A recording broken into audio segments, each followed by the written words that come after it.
이것까지 근데 우리가 하는 마케팅은 취업해 코드를 발급을 받아요. 고객께서 속해 있는 업종 카테고리를 하나 정하.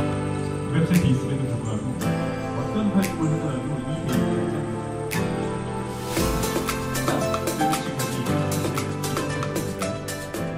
이 주의를 해야 되는 이유 첫 번째는 완벽한 분석 때문에 해요. 보통 이런 광고들을 많이 하죠. 근데 실제 얘는 스폰서드가 안 달려있기 때문에 광고는 아니에요.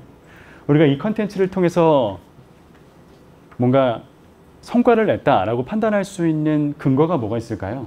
좋아요, 댓글, 공유하기 정도가 되겠죠? 여러분들 아시겠지만은 이런 데이터가 무슨 데이터예요? 허수 지표예요. 실제 이런 거 많이 달린다고 해서 매출이 느나요? 아마 그런 경험 해보신 분은 많이 없을 거라고 생각이 들어요. 실제 뭐 DBDB 사이트 같은 데만 들어가도 좋아요 하나에 1원에 막 알바생들 막 해가지고 사잖아요. 그렇죠. 댓글도 막 달아주고 우리가 막 시나리오 적어주면 그 시나리오대로 댓글도 달아주고 공유도 해주고 막 그러잖아요. 그래서 보통 광고를 태우기 전에 밑바닥에 숫자 딱 깔아놓은 다음에 광고 때리면은 광고 효율은 좋아지기는 하는데 이것들로 인해서 뭐 좋아지지는 않아요. 실제 뭐 매출이라든지 이런 게. 이 컨텐츠를 통해서 실제 여러분들께서 원하는 액션까지를 추적할 수 있느냐를 여쭤보는 거예요. 자, 여러분들 여기 보시면 이런 카드 뉴스를 만들어요. 카드 뉴스에는 링크를 삽입할 수 없으니까 이렇게 보통 포스팅 영역에다가 링크를 달죠. 저 포스팅 영역의 링크를 클릭하는 클릭률이 얼마나 될까요? 이 클릭률이 보통 0.1%예요. 0.1%. 말도 안 되죠. 그렇죠? 여러분들 이 컨텐츠를 통해서 웹사이트에 100명을 데리고 오고 싶어요. 몇 명이 봐야 돼요, 이 컨텐츠를? 10만 명이 봐야 돼요. 그러면 노출당 10원이라고 해볼까요? 광고비가 얼마예요? 100만 원이죠. 그렇죠? 그럼 우리 얼마짜리 팔아야 돼요? 만약에 100명이 들어왔어요. 100만 원 써가지고. 그래서 우리가 1%의 전환율을 가지고 있어요. 그럼 우리 100만 원짜리 팔아야 돼요. 그렇죠? 그러니까 이 프로세스가 말도 안 된다는 얘기죠. 그래서 제가 말씀드리고 싶은 건 우리 뭐 임프레션, 도달, CTR, CPM, CPC 이런 매체 데이터도 많이 보지만 중요해요. 하지만 더 중요한 건 고객 행동이다. 이 차이로 인해서 우리가 마케팅 전략을 디테일하게 수립할 수 있느냐 없느냐를 가르죠.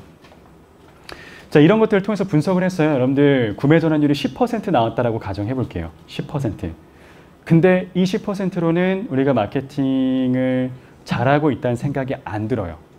그러면 두 가지 옵션이 있어요. 첫 번째는 마케팅 비용을 늘리자.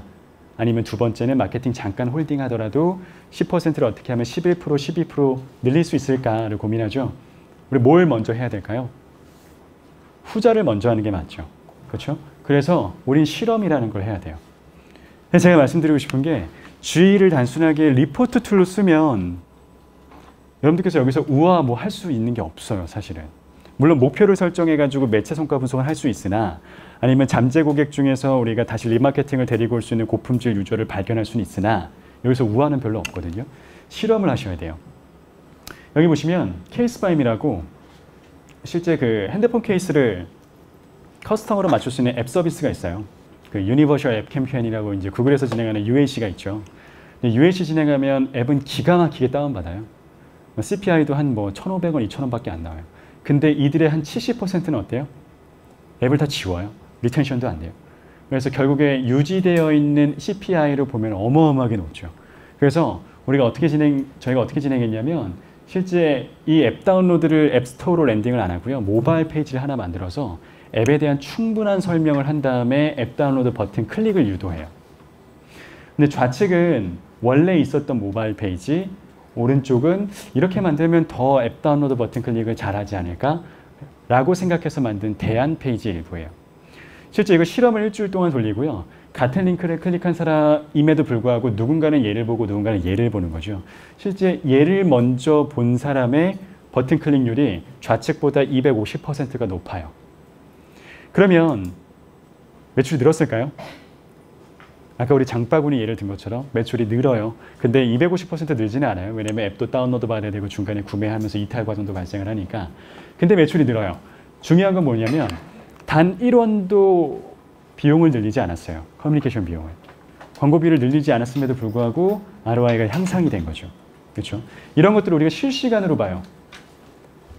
더욱 재미있는 거는 실험을 진행하고 난 다음에 결과값이 만약에 빨리 나오잖아요. 그러면 GA가 알아서 좋은 페이지 쪽으로 고객을 유도해요. 그러니까 실험을 진행하는 거는 실질적으로 여러분들의 마케팅 퍼포먼스를 늘리는 행위랑도 같아요. 그래서 저는 실험을 굉장히 많이 권장하거든요. 우리가 GA 하면 이렇게 세 가지 있죠. 쉽고 무료고 마케팅 관점에서 좋다라고 얘기를 하는데 여기서 플러스 제가 안 적은 게 있지만 플러스 실험을 하셔야 되는 게 반드시 들어가요. 근데 실험에 굉장히 정치적인 이슈가 있어요. 바꾸고 싶은데 막 못 바꾸게 하는 막 누군가 어떤 막 리더십이 있는 거예요. 네. 그렇기 때문에 실험이라는 거는 오히려 작은 스타트업에서 훨씬 더 빠르게 갈 수 있는 거고. 근데 다행히도 요즘 보니까 이 실험에 대해서 굉장히 관대해졌어요. 대기업이나 아니면 글로벌 기업도. 그래서 아예 내부에 UI, UX 팀이 있어요. 근데 이게 현실성이 있으려면 그 그로스 해킹 팀의 최종 의사결정권자는 정말 기업의 최고 의사결정권자여야 돼요. 그래야지 누군가의 방해를 받지 않아요. 그래서 여러분들께서 실험을 오픈에서 다 하셨으면 좋겠다라는 말씀을 드리면서 우리가 GA 세팅을 하게 되면 이렇게 세 단계로 이루어지거든요. 우리 얘를 이제 베스트 프랙티스라고 이야기를 하는데 첫 번째는 구글 애널리틱스 트래킹 코드를 설치하셔야 돼요. 근데 우리가 오늘 뭐 설치에 대한 이야기는 안 할 거예요. 어떻게 설치하시면 됩니다라는 말씀만 드릴 거고요. 웹사이트에 설치하면 우리가 데이터를 모조리 가지고 오거든요. 근데 모든 데이터를 볼 필요가 없죠. 그래서 원하는 데이터만 받을 수 있게끔 필터라는 걸 걸어요. 그리고 세 번째는 가장 중요한 거. 목표를 설정해야 돼요. 사실 GA 하십니까? 라고 여쭤보면 저희 GA 하고 있어요 라고 말씀을 많이들 하시지만 실제로 어떤 목표를 추적하세요? 그러면은 저희는 유입자 수를 보고 있어요 라는 분들이 있어요. 그러려면 하지 마세요. 왜냐하면 유입자 수 보는 건 정확한 데이터를 봐야 되는 거잖아요. 그래서 이런 것들은 다른 로그 분석하고 크로스 체크를 해야 돼요. 목표가 없으면 추이를 확인할 수가 없어요.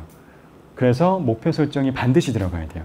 그래서 이 세 가지를 해야 우리가 GA 데이터를 GA에서 어떤 데이터를 본다라는 의미가 생기는 거예요. 제가 기억에 남는 단어 딱 하나를 꼽으세요라고 하면 여러분들 기억 속에 전환율이 남았으면 좋겠어요. 아직까지도 누군가는 전환율을 기초로 의사결정을 하고요. 아직까지도 누군가는 유입자 수를 가지고 의사결정을 하는 경우가 있어요. 근데 여러분들 전환율을 가지고 의사결정을 하셔야 돼요. 아시겠죠? 자, 지메일 주소 하나 가지고 계시죠? 지메일 주소가 있으면 여러분들 GA 계정을 100개 만들 수 있어요. 그럼 저희 같은 에이전시라고 한다면 브랜드 100곳과 일할 수 있는 거예요. 만약에 101곳이 늘었다 그러면 지메일 하나 더 만들면 돼요. 네, 그래서 우리가 무료로 쓸 수 있는 GA 계정은 사실은 굉장히 많다. 제한이 없어요. 자, 계정이 100개고요. 그 다음에 계정을 우리가 어떤 식으로 해석하면 편하냐면 얘를 그냥 브랜드 단위라고 생각하시면 편할 것 같아요. 만약에 우리가 CJ몰하고 롯데마트몰을 우리가 추적하고 싶다. 물론 우리 추적할 수는 없지만 추적한다라고 하면 계정이 몇 개 필요한 거예요? 2개가 있으면 되겠죠. 그렇죠? 계정 하위 단위가 있어요. 만약에 나이키라는 브랜드를 우리가 추적하고 싶어서 계정을 하나 썼어요. 근데 나이키가 PC 웹도 있고 모바일 웹도 있다라고 볼게요. 이 두 가지가 있어요. 그러면 두 군데에서의 고객 행동이 다르죠. 그렇기 때문에 2개의 스크립트를 넣어야 되죠. 자, 계정 하위 단위가 속성인데요. 속성에서 스크립트가 발행돼요. 속성은 계정 하나당 속성은 50개까지 발급받을 수 있어요. 만약에 나이키가 50개의 웹사이트를 가지고 있다면 그걸 다 추적할 수 있다는 얘기예요.